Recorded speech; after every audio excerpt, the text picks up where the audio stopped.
वालेकुम, welcome to our family.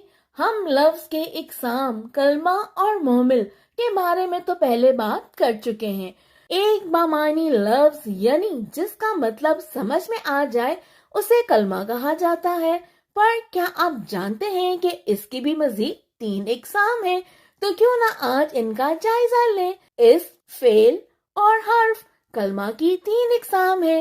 इस्म के मायनी है नाम, और ये कलमा की वो किस्म है जो किसी शख्स, चीज, जानवर, जगह या कैफियत के नाम को जाहिर करे। मिसाल के तौर पर अब्दुल्ला, पानी और स्कूल। कैफियत की वजाहत के लिए इस जुमले का तज्जिया करते हैं।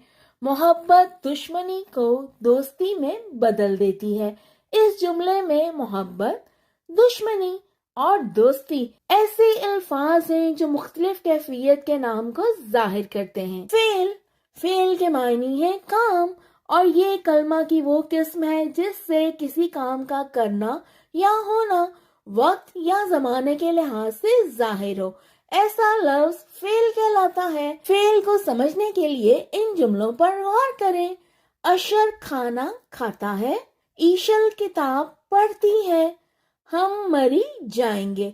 इन जुमलों में खाता है, पढ़ती है और जाएंगे फेल की मिसालें हैं।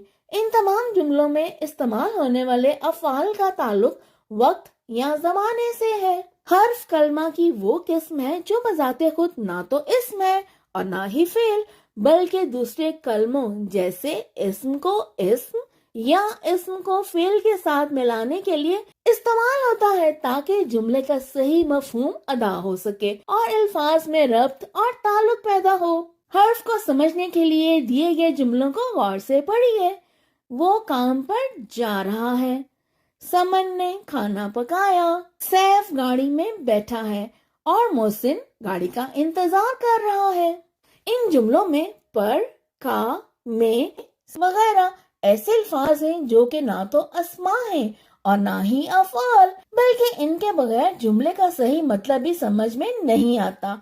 हर्फ इस्म और फेल से मिलकर तो मायनी देता है, लेकिन इसके अपने कोई हकीकी मायनी नहीं होते।